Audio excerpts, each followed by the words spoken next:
ಎಲ್ಲರಿಗೂ ನಮಸ್ಕಾರ ಸ್ನೇಹಿತರೆ, ಎಲ್ಲರಿಗೂ ಕೂಡ ವೆಲ್ಕಮ್ ಬ್ಯಾಕ್ ಟು ಸಖತ್ ಸಮಾಚಾರ ಕನ್ನಡ ಯೂಟ್ಯೂಬ್ ಚಾನಲ್ಗೆ ನಿಮಗೆಲ್ಲರಿಗೂ ಪ್ರೀತಿಯ ಸ್ವಾಗತ ಸ್ನೇಹಿತರೆ ಬಿಗ್ ಬಾಸ್ ಕನ್ನಡ ಸೀಸನ್ 11ರ 15ನೇ ವಾರ ಕಂಪ್ಲೀಟಾಗಿ ಮುಕ್ತಾಯಗೊಂಡಿದೆ ಸ್ನೇಹಿತರೆ. ನಿನ್ನೆ ನಮ್ಮ ವಾರದ ಕತೆ ನಮ್ಮ ಪ್ರೀತಿಯ ಕಿಚ್ಚ ಸುದೀಪನ ಜೊತೆ ಎಪಿಸೋಡ್ ಕೂಡ ಮುಕ್ತಾಯಗೊಂಡಿದೆ ಸ್ನೇಹಿತರೆ. ಅದರ ಜೊತೆಗೆ 5 ಜನ ನಾಮಿನೇಟ್ ಆಗಿರುವಂಥ ಸ್ಪರ್ಧಿಗಳ ಪೈಕಿ ನಿನ್ನೆ ಒಂದು ಸಂಚಿಕೆಯಲ್ಲಿ ಭವ್ಯ ಗೌಡ ಅವರು ಕೂಡ ಸೇವ್ ಆಗಿದ್ದಾರೆ ಸ್ನೇಹಿತರೆ. ಇನ್ನು ಉಳಿದಂತಹ 4 ಜನರು ಕೂಡ ನಾಮಿನೇಷನ್ ಪ್ರಕ್ರಿಯೆಯಲ್ಲಿ ಉಳಿದುಕೊಂಡಿದ್ದಾರೆ. ಒಂದು ಚೈತ್ರ ಕುಂದಾಪುರ, ಮೋಕ್ಷಿತಾ ಪೈ, ಧನರಾಜ್ ಆಚಾರ್ ಹಾಗೆ ನಮ್ಮ ತ್ರಿವಿಕ್ರಮ್ ಅಂತಾನೆ ಹೇಳ್ಬೋದು ಸ್ನೇಹಿತರೆ. ಈ 4 ಜನರು ಕೂಡ ಇನ್ನೂ ಹಾಟ್ ಸೀಟಲ್ಲಿ ಕುಳಿತುಕೊಂಡಿದ್ದಾರೆ ಸ್ನೇಹಿತರೆ. ಇವತ್ತಿನ ಸಂಚಿಕೆಯಲ್ಲಿ ಬಿಗ್ ಬಾಸ್ ಮನೆಯಿಂದ ಯಾರು ಹೊರಗಡೆ ಹೋಗಿದ್ದಾರೆ, ಅದರ ಜೊತೆಗೆ ಈ 4 ಜನರ ಪೈಕಿ ಯಾರ್ಯಾರೆಲ್ಲ ಯಾವೆಲ್ಲ ಸ್ಥಾನದಲ್ಲಿ ಸೇವ್ ಆದರು, ಇದೆಲ್ಲದರ ಕಂಪ್ಲೀಟ್ ಡೀಟೇಲ್ಸನ್ನು ನಾನು ಈ ಒಂದು ವಿಡಿಯೋದಲ್ಲಿ ನಿಮಗೆ ತಿಳಿಸ್ಕೊಡ್ತಾ ಹೋಗ್ತೇನೆ ಸ್ನೇಹಿತರೆ. ಅದಕ್ಕೋಸ್ಕರ ನಮ್ಮ ಚಾನಲ್ಗೆ ನೀವೇನು ಸಬ್ಸ್ಕ್ರೈಬ್ ಮಾಡ್ಕೊಂಡಿಲ್ಲ ಅಂದರೆ ಎಲ್ಲರೂ ಕೂಡ ಚಾನಲ್ಗೆ ದಯವಿಟ್ಟು ಸಬ್ಸ್ಕ್ರೈಬ್ ಮಾಡ್ಕೊಳ್ಳಿ. ಹಾಗೆ ಪಕ್ಕದಲ್ಲಿರುವಂತಹ ಬೆಲ್ ಐಕನ್ನ ಮಾತ್ರ ಯಾವುದೇ ಕಾರಣಕ್ಕೂ ಕ್ಲಿಕ್ ಮಾಡೋದನ್ನು ಮಾತ್ರ ಬರೀಲಿಕ್ಕೆ ಹೋಗಬೇಡಿ ಸ್ನೇಹಿತರೆ. ಬನ್ನಿ ಸ್ನೇಹಿತರೆ, ವಿಡಿಯೋನ ಶುರು ಮಾಡೋಣ. ನಿಮಗೆಲ್ಲರಿಗೂ ಕೂಡ ಗೊತ್ತಿರುವ ಹಾಗೆ 4 ಜನ ಸ್ಪರ್ಧಿಗಳು ಉಳಿದುಕೊಂಡಿದ್ದಾರೆ ಸ್ನೇಹಿತರೆ. ಇವತ್ತಿನ ಒಂದು ರವಿವಾರದ ಸಂಚಿಕೆಯಲ್ಲಿ ಮೊದಲನೇ ಸೇವ್ ಆಗುವಂಥ ವ್ಯಕ್ತಿ ಯಾರಪ್ಪ ಅಂದರೆ ಅದು ತ್ರಿವಿಕ್ರಮ್ ಅಂತಾನೆ ಹೇಳ್ಬೋದು ಸ್ನೇಹಿತರೆ. ನಿನ್ನೆ ಸಂಚಿಕೆಯಲ್ಲಿ ಭವ್ಯ ಗೌಡ ಅವರು ಸೇವ್ ಆದರು. ಇವತ್ತಿನ ಸಂಚಿಕೆಯಲ್ಲಿ ಮೊದಲನೇದಾಗಿ ನಮ್ಮ ತ್ರಿವಿಕ್ರಮ್ ಅವರು ಸೇವ್ ಆಗ್ತಾರೆ ಸ್ನೇಹಿತರೆ.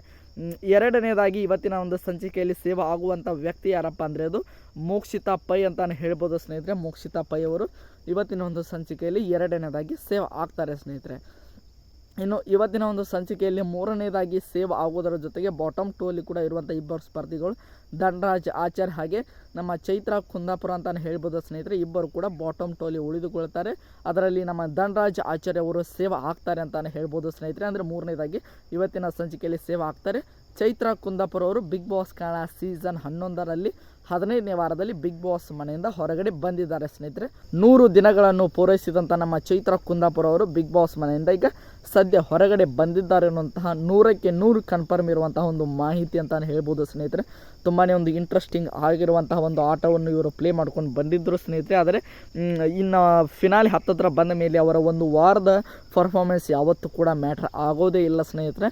ಅವರ ಒಂದು 100 ದಿನದ ಪರ್ಫಾರ್ಮೆನ್ಸ್ ಮ್ಯಾಟ್ರ್ ಆಗಲಿಕ್ಕೆ ಹೋಗುತ್ತದೆ. ಅದಕ್ಕೋಸ್ಕರ ಚೈತ್ರ ಕುಂದಾಪುರ ಅವರು ಉಳಿದ ಸ್ಪರ್ಧೆಗಳಿಗೆ ಕಂಪೇರ್ ಮಾಡಿದ್ರೆ 100 ದಿನದ ಆಟದಲ್ಲಿ ಅವರು ತುಂಬಾ ಅಂದರೆ ತುಂಬಾ ಹಿಂದೆ ಉಳಿದುಕೊಂಡಿದ್ರು ಅಂತಲೇ ಹೇಳ್ಬೋದು. ಆ ಒಂದು ಕಾರಣದಿಂದಾಗಿ ಚೈತ್ರ ಕುಂದಾಪುರ ಅವರು ಬಿಗ್ ಬಾಸ್ ಮನೆಯಿಂದ ಎಲಿಮಿನೇಟ್ ಆಗಿದ್ದಾರೆ ಸ್ನೇಹಿತರೆ.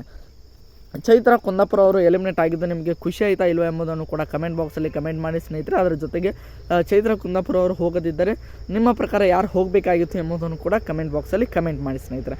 ಐ ಹೋಪ್ ಎಲ್ಲರಿಗೂ ಕೂಡ ಈ ಒಂದು ವಿಡಿಯೋ ಇಷ್ಟ ಆಯಿತು ಅಂದ್ಕೊಳ್ತೀನಿ. ಇಷ್ಟ ಆಗಿದ್ರೆ ಎಲ್ಲರೂ ಕೂಡ ಚಾನಲ್ಗೆ ಸಬ್ಸ್ಕ್ರೈಬ್ ಮಾಡಿಕೊಂಡು ಸಪೋರ್ಟ್ ಮಾಡಿ ಸ್ನೇಹಿತರೆ. ಮುಂದಿನ ವಿಡಿಯೋದಲ್ಲಿ ಸಿಗೋಣ. ಎಲ್ಲರಿಗೂ ಕೂಡ ಧನ್ಯವಾದಗಳು.